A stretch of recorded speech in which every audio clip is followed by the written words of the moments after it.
नमस्कार मोर शिक्षक बंधु मान बंधुगण प्रवेश उत्सव कार्यक्रम 2024 ये प्रवेश उत्सव को किपरि आमे एक धारावाहिक प्रक्रिया करवा आसतु ये वीडियो देखा जदि नुआ अच्छा चैनल को सब्सक्राइब करनी लाइक करूँ शेयर करूँ देखु प्रवेश उत्सव कार्यक्रम प्रथमे अतिथि स्वागत मुख्य अतिथि अभिभावक और नूतन छात्र छात्री मानू आमे स्वागत करवा तापर अच्छी गोटे स्वागत सरिया गोटे सभा कार्य भाव आयोजन करवा से प्रदीप प्रज्वलन ईश्वर कठारे आम करवा शुभ आरंभ प्रदीप प्रज्वलन करवा तापर स्वागत संगीत नृत्य इत्यादि छात्र छात्री द्वारा सांस्कृतिक कार्यक्रम करिपरिबा नूतन छात्र छात्री को फूल और टीका दे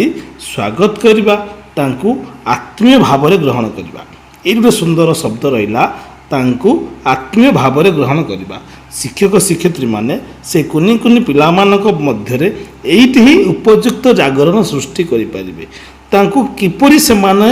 जो प्रथम छुआ पिला मानक सहित तांको हाथ को धरिकी से मानक पाछोटी नेबा एइठी पिला मानकर मनोभावर परिवर्तन आरंभ तापर स्कूल परिचय से कुनी कुनी पिला मानकु विद्यालयर नियम शिक्षा प्रणाली सुविधा विषय जणाइबा सेमानंकु तांको भाषा रे टिके अभिनय सहित कहिबा एवं जणाइबा नूतन छात्र छात्री मानकु पाठ्य सामग्री बंटन करिबा अभिभावक मानक जो सभा ताहा मध्ये आयोजन करिबा सेतिरे अभिभावक सह आलोचना और सचेतनता अभिभावक मानकु कुनी कुनी पिला मानक प्रति तांकर दायित्व को आमे जणाइ देबार अछि सेठी प्रेरणादायक भाषण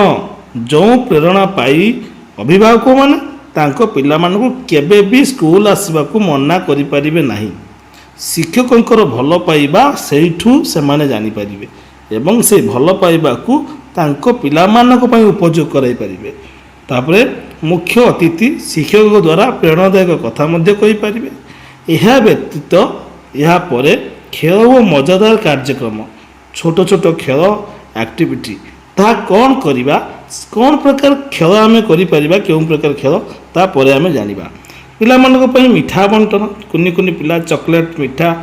ए सब मध्य बंटन करिबा छात्र छात्री को मिठा दे खुशी गोटे माहौल सृष्टि करिबा तापर गोटे सुंदर कार्यक्रम से नुआ नुआ पिला मानक हाथ रे छोट छोट पिला मानक पई तांको द्वारा छोटे छोटे गच्छ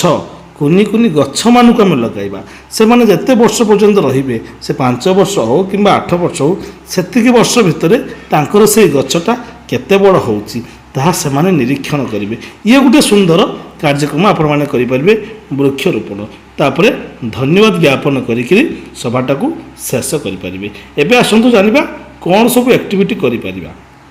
देखंतु छोट पिला के कोन सब खेल करि परिबे गोटे बेलून दौड़ करें दुई जन पिला मध्य बेलून धरी दौड़े पिला माने बेलून को धरिकी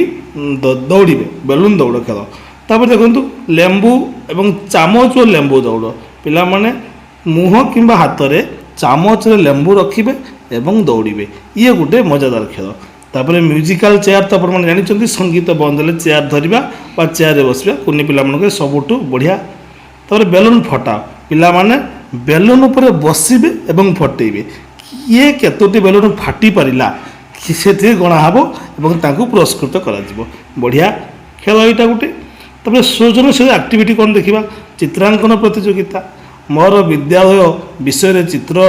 दिया जिवो पिला माने ताको रंग करिवे छोट पिला को पई सहज डिजाइन से माने सब दिया जिवो तारे क्ले मॉडलिंग अर्थात कादुआ अर्थात माटीर खेलना बनइबे पिला को माटी दियंदु से माने माटी सहित तो बहुत प्रिय से माने बहुत खुशी सहित से माटी सहित गड़ी जाती खेलती घाटती तेणु माटी सहित से भल भाव जड़ित माटी देले कादुओ देले से जहाँ इच्छा तैयारी करेंगे प्रथम दिन में ये सब कार्यक्रम तेरे मनोरंजन और शिक्षामूलक खेल कौन करेंगे क्विज प्रतियोगिता करेंगे सहज प्रश्न फल पशु अक्षर जहाँ से पारिपार्श्विक परिवेश परिवार सहित जड़ित से सब वस्तु को लेकिन से संपर्क को लेकिन आपण प्रश्न पचारि पारे तार अक्षर खेल देखिपारे अल्फाबेट गेम अक्षर देखी शब्द कहे पिला माने मेमोरी गेम किसी वस्तु देखे से गुड़िक मन पकाइबे तार नाम कौन पिला माने कहि पारिबे यापर मजादार ग्रुप एक्टिविटी पिला मानकु गीत बजाइबे रूम को झुमा हो कि टुआ टुई गीत हो ତାକୁ ପିଲାମାନେ ଡ୍ୟାନ୍ସ ଗ୍ରୁପ୍ ହେଇକି ଡ୍ୟାନ୍ସ କରିବେ, ଛୋଟ ଗୀତରେ ନାଚିବେ। ରୋଲ୍ ପ୍ଲେ ନାଟକ ପିଲାମାନେ ତ ଅନୁକରଣ ପ୍ରିୟ, ଅନୁକରଣ କରିଥିବେ, ସେମାନେ ଜାଣିଥିବେ ଗୋଟେ ବୁଢ଼ା କେମିତି ଚାଲେ, ଗୋଟେ ଲୋକ କେମିତି ଶୁଏ, କେମିତି ପାଣି ପିଏ, ଏମିତି କହିଲେ ସେମାନେ ଅଭିନୟ କରିବେ। ପିଲାମାନେ ଶିକ୍ଷକ ଓ ଡାକ୍ତର ଭୂମିକାରେ ମଧ୍ୟ ଅଭିନୟ କରିବେ। ବିଭିନ୍ନ ପଶୁପକ୍ଷୀ ମୁଖା ପିନ୍ଧିକି ସେମାନେ ଅଭିନୟ କରିବେ, କିପରି କିଏ ବୋବାଏ, ବିଲେଇ କେମିତି, କୁକୁର କେମିତି, ଏମିତି ମଧ୍ୟ ପିଲାମାନେ କରିପାରିବେ। ସହଜ ଓ ମଜାଦାର ଖେଳ କ'ଣ ରହିଛି ଦେଖନ୍ତୁ। ପାସ୍ ଦି ବଲ୍, ଗୋଟେ ଗୀତ ଗାଇବେ ଏବଂ ବଲ୍ ପାସ୍ କରିବେ। ଗୋଲାକାର ଛିଡ଼ା ହେବେ, ଗୋଟେ ପିଲା ଗୀତ ଗାଆ ଚାଲିଥିବ, ଜଣେ ପରେ ଜଣକୁ ପାସ୍ କରୁଥିବେ, ବଲ୍ ଦେଉଥିବେ। ହସ ଖେଳ ମଧ୍ୟ କରିପାରିବେ। ଏଇଟା ଗୋଟେ ସବୁଠୁ ମଜାଦାର ଦେଖନ୍ତୁ, ପିଲାମାନେ ବିଭିନ୍ନ ପ୍ରକାର ହସିବେ। ଏଇଟା ମୁଁ ଶେଷରେ ରଖିଛି ଏଇଥିପାଇଁ ଯେ ଯିବା ବେଳକୁ ପିଲାମାନେ ହସିକିରି ଯିବେ। ଯେଉଁ ହସଟା ସେମାନଙ୍କୁ ପୁଣି ଆସନ୍ତାକାଲି ପାଇଁ ଆଣିବା ପାଇଁ ଗୋଟେ ସହଯୋଗ ହେବ, ଗୋଟେ ସହଜ ପଦକ୍ଷେପ ହେବ। ତେଣୁ ପିଲାମାନେ ବିଭିନ୍ନ ପ୍ରକାର ହସ, କିଏ ରାଜା ହସ ହସିବ, କିଏ ଛୋଟ ହସ, ବଡ଼ ହସ, ଓଠ ଚିପିକି ହସ, ଏମିତି ନୂଆ ନୂଆ ହସ ଖେଳ ମଧ୍ୟ ପିଲାମାନଙ୍କ ମଧ୍ୟରେ କରିପାରିବେ। ଧନ୍ୟବାଦ।